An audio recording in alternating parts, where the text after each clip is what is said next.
what's up guys? When I first started experimenting with Fallout 4 and AYN Thor, my goal wasn't really to mod the game into oblivion, pun intended. I wanted to do something a little bit more specific. Take this game that was designed for a much larger screen and optimize it for this specific device. That meant doing a few things to even get the game working in a halfway decent state.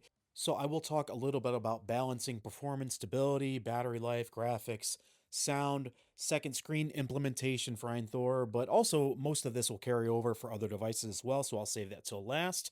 What you're looking at right now is sort of the default state that the game comes in. As you can see, it's fine. It's very console game from 2015 running on a handheld. When it comes to things like UI, stability, thermals, we can do better than this, and we will. I'm going to timestamp this in the description so you can skip around if you already know the basics, if you know what you want to see. I also highly recommend you check out my New Vegas video as far as basic mod methodology. I didn't want to take up too much of your guys' time repeating the stuff that I already went into a lot of detail on. I will talk about the nuance with this specific game, but a lot of it will carry over from that first video.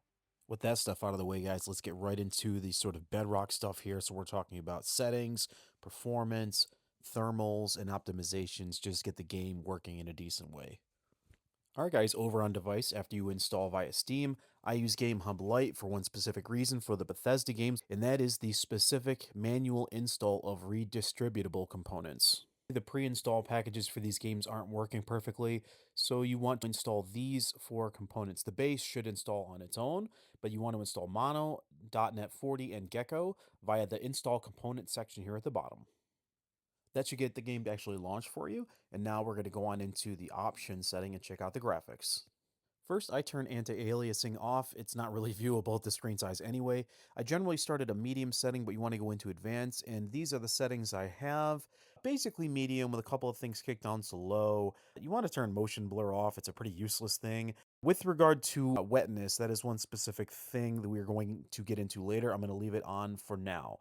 And as far as view distance, these are the settings I have, fairly low. Once again, small screen size, you're not going to be looking off into the vast distance that much anyway, especially with the weather package I use. The next best thing you can do for performance and stability on a handheld with this game is an underclock. On Android, that's done through either ClusterTune or Pulse. At the moment, I've got videos on both of these. I'll put cards at the top. I generally choose the medium underclock. On either one, the Pulse app is a little bit more complicated to use, but the settings I have a 69% power target, a custom fan curve, and I created a Thor PC preset that basically mimics the exact same medium underclock from ClusterTune. So pick whichever one you're most comfortable with, but these are going to ensure you lower your heat, get a little bit more stability out of things, and it's going to be a much better experience on a handheld. Because with this specific chipset, this game is one of the harder ones you're probably going to run on an Android Windows emulation. If you have an Odin 3 or something newer, handheld PC, you can brute force through this, but that makes the elephant in the room with performance, frame generation. I'm going to show two different clips here of different interactions. This specific one is 30 FPS. You see there around 7 watts or so on up to about 10 at times.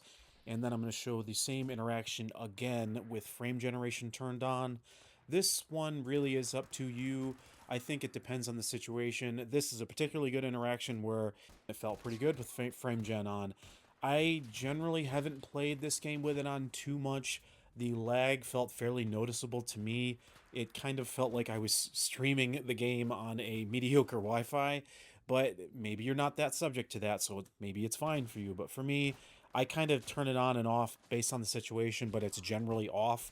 So most of the footage you're going to see today of this game is with frame gen off. But I'm showing you here both examples. Keep an eye on the FPS and the power limits in the lower left-hand corner, and that should give you a general idea of what to expect, at least with the Snapdragon 8 Gen 2. Next, guys, we're going to talk about mod foundations. So even if you don't like the specific choices that I make in terms of mods, you still probably want these next two, just to give yourself the most options for getting other mods to work. The first of which, of course, is the Fallout 4 script extender. I'll cover the basic super high level here, but you want to grab the script extender from Nexus Mods, ensuring that you get the version specifically for your game version. This is important.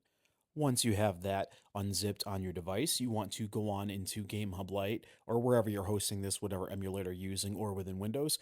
And then you want to open up your container, and then you want to move all of the contents of that unzipped Fallout 4 script extender folder on into your main Fallout 4 directory. On Game Hub Lite, you're always going to find that on the X drive. Now we need to trick GameHub Lite into launching the script extender instead of the main Fallout 4.exe.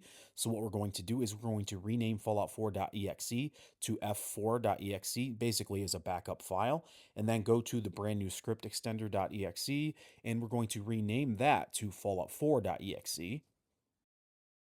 Next, we need to create the scripting that actually connects the two. So we go into the main data folder and create a new folder called f4se, and we need to create a new configuration file here called f4se.ini, and we need to create this text in that file and then save it. This will ensure your mods work by making sure the script extender is always launching. Now we want to make sure we can configure our mods in the most efficient way possible, so we're going to go back to Nexus Mods and grab the mod configuration menu.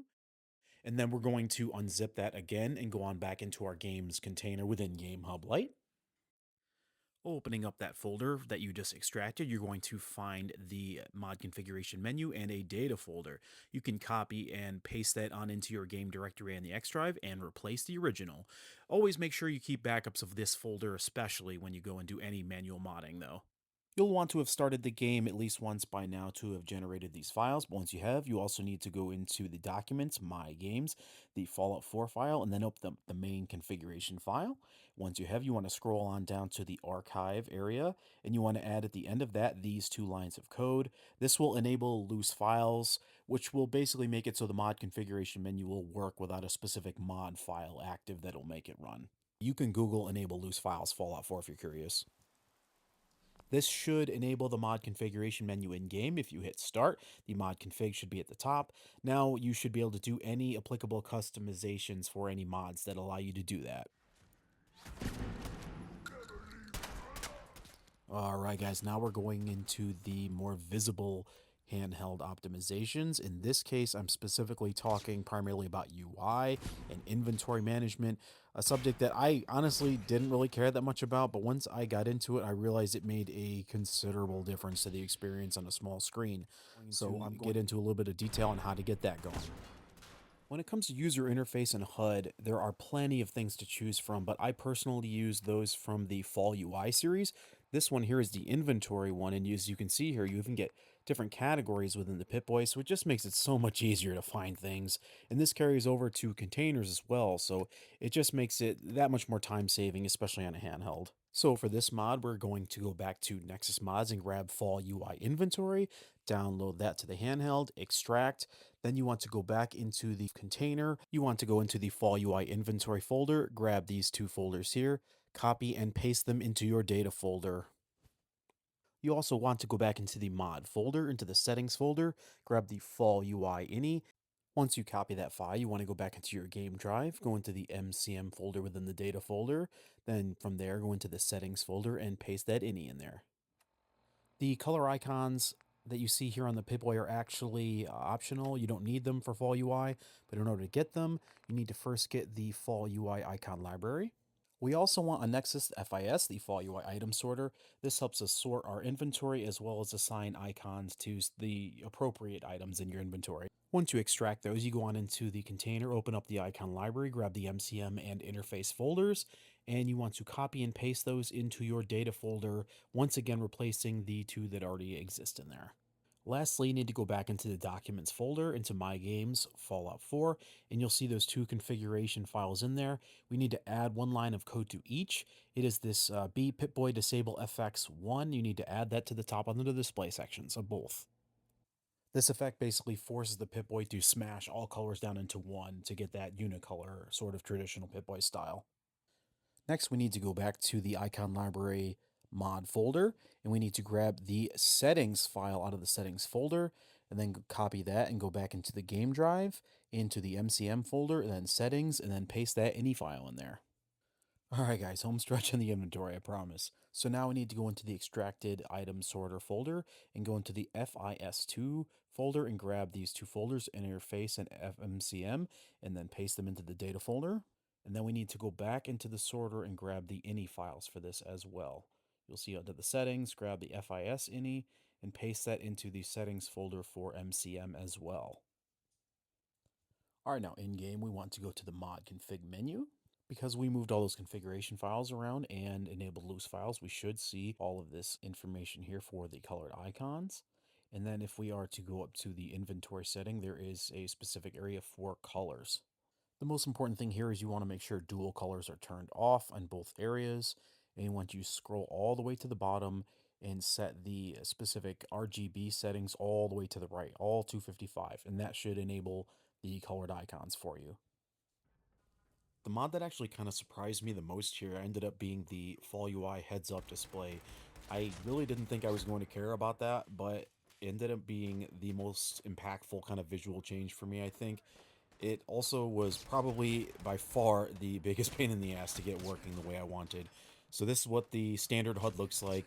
The scaling is actually not that bad on a handheld. It's just kind of It doesn't really do it for me. So we're going to go and grab the one from Fall UI HUD and try to get that set up. And the best part about Fall UI HUD is that it's completely configurable. So you can change anything you want, and there are a ton of presets on Nexus mods. Once you get the Fall UI HUD mod installed, extracted, we're going back into the container on GameHub Lite.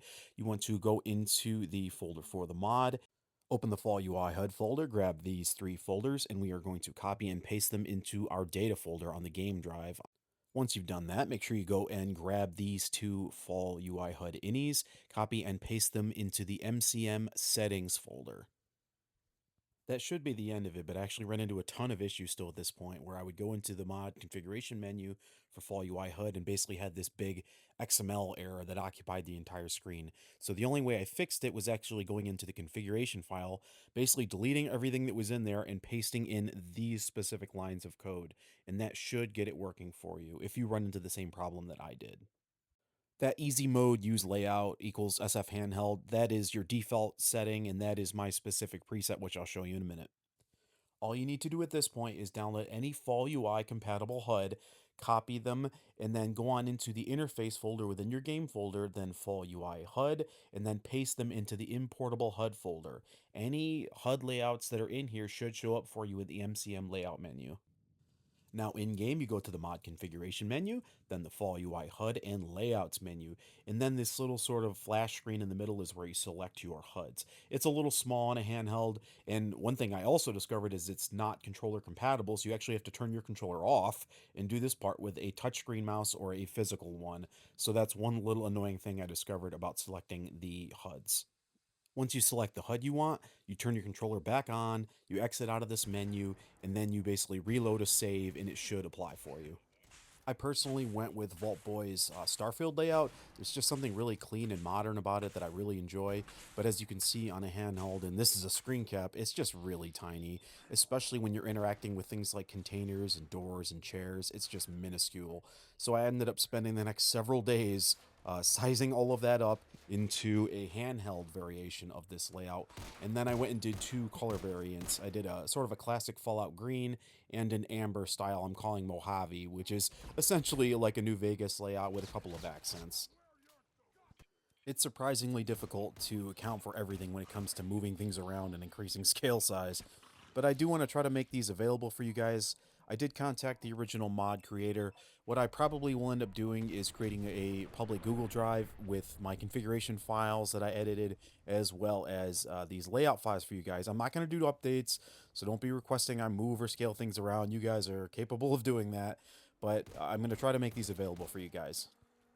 The last set of mods are immersion mods. I'm not going to spend a whole lot of time going into detail on install. Basically, just download them and move the files into your data folder and then enable them on the creative menu. It's mostly personal preference. These are straightforward installs, so I will basically just be telling you the ones that I used on my install.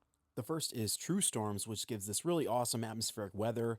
You sometimes get this weird white glitching with the landscape. If that happens for you, just turn the wetness toggle off in the graphics. But this is especially helpful because of the limited view distance given the graphic constraints. In the same vein, I highly recommend also Ultra Exterior Lighting and Ultra Interior Lighting, both by Gregorius.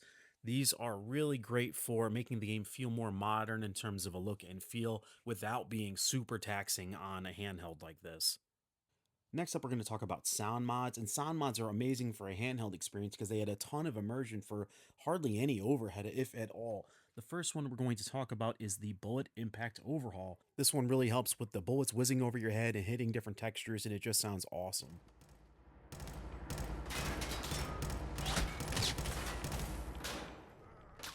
Also, the reverb and ambience overhaul by MM137 adds this really great echo.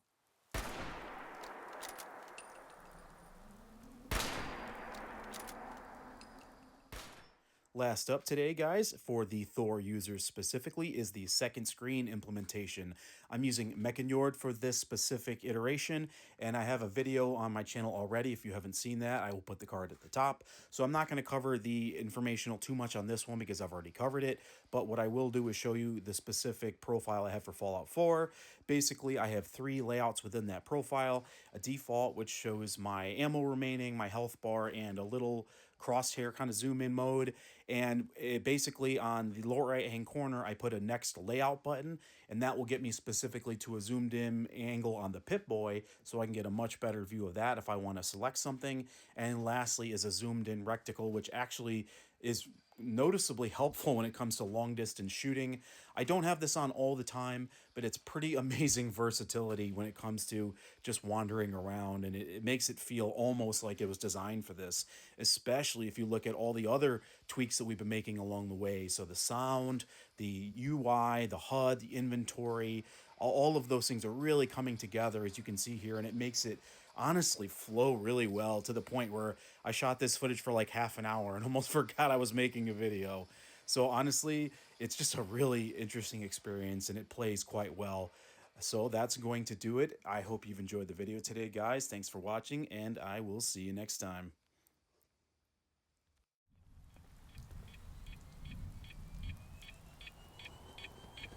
Hear that?